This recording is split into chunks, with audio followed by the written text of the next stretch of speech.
I don't want to sit in the stands and wear someone else's jersey on my back. I want to be on the field, even if I'm losing, at least I'm fighting for what I want. But the people who make the difference are the ones that stay in the game and have a process to get through the game. If I would have listened to everybody else, I'd be living their life. Instead, I'm living mine. I encourage you to live yours.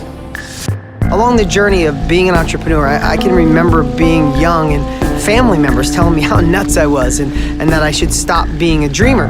Family, they kind of get a pass, and you go through, and sometimes you're close, sometimes you're not, at least in my case, and then it circles back around, but they're your family. They're there for life.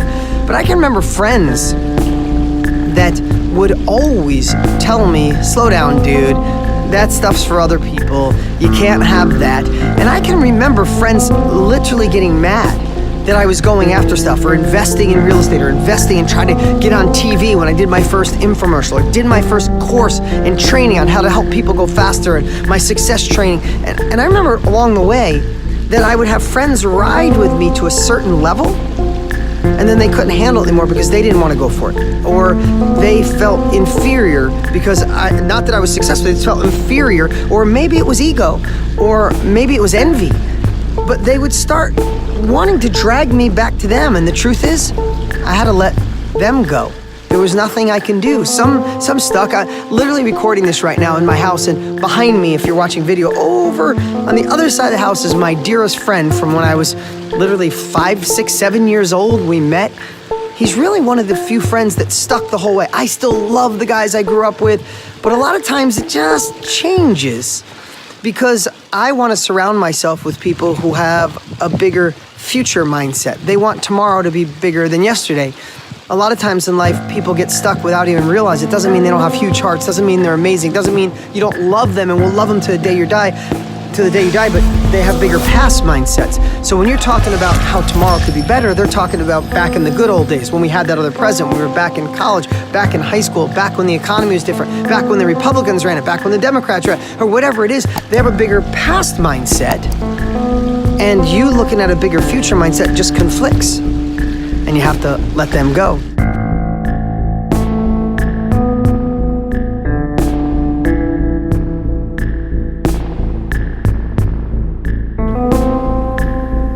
So have dreams, but have goals.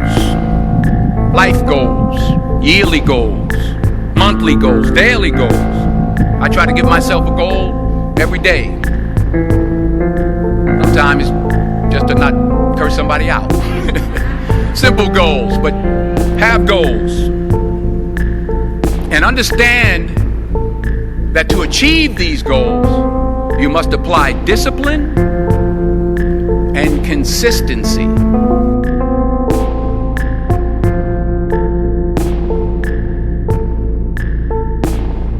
I don't want to sit in the stands and wear someone else's jersey on my back. I want to be on the field, even if I'm losing, at least I'm fighting for what I want. But the people who make the difference are the ones that stay in the game and have a process to get through the game. If I would have listened to everybody else, I'd be living their life. Instead, I'm living mine. I encourage you to live yours. In order to achieve your goals, you must apply discipline, which you have already done, and consistency every day, not just on Tuesday and miss a few days. You have to work at it every day. You have to plan every day. You've heard the saying, we don't plan to fail, we fail to plan. Hard work works. Working really hard is what successful people do. And in this text, tweet, twerk world that you've grown up in, remember, just because you're doing a lot more doesn't mean you're getting a lot more done. Remember that. Just because you're doing a lot more doesn't mean you're getting a lot more done.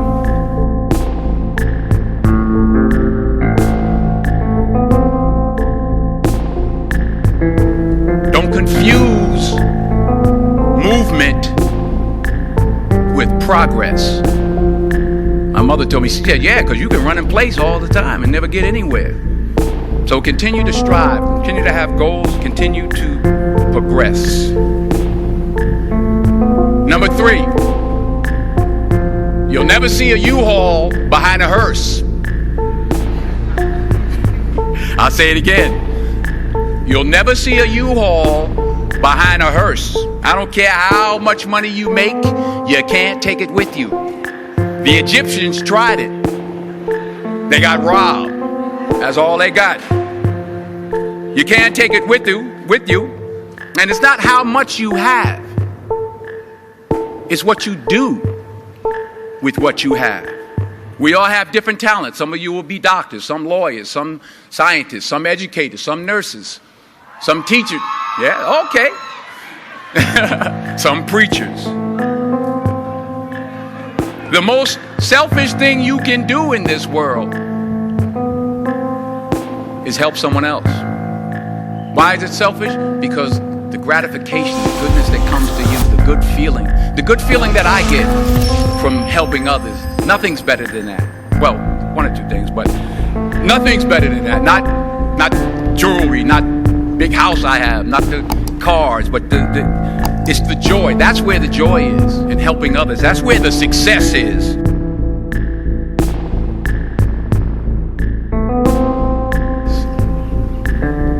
Finally, I pray that you put your slippers way under the bed tonight, so that when you wake up in the morning, you have to get on your knees to reach them. And while you're down there, say thank you.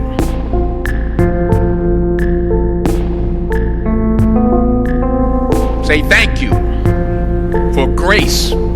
Thank you for mercy. Thank you for understanding. Thank you for wisdom. Thank you for parents. Thank you for love. Thank you for kindness. Thank you for humility. Thank you for peace. Thank you for prosperity. Say thank you in advance for what's already yours.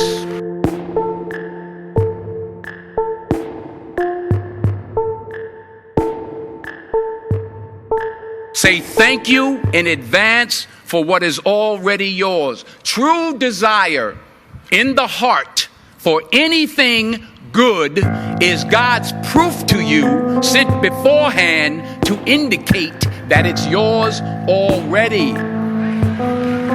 I'll say it again.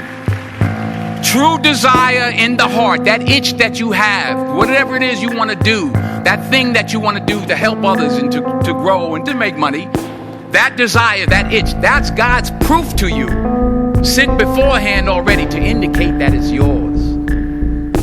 And anything you want good, you can have. So claim it. Work hard to get it. When you get it, reach back. Pull someone else up. Each one, teach one. Don't just aspire to make a living. Aspire to make a difference. I don't want to sit in the stands and wear someone else's jersey on my back. I want to be on the field, even if I'm losing, at least I'm fighting for what I want. But the people who make the difference are the ones that stay in the game and have a process to get through the game. If I would have listened to everybody else, I'd be living their life. Instead, I'm living mine. I encourage you to live yours.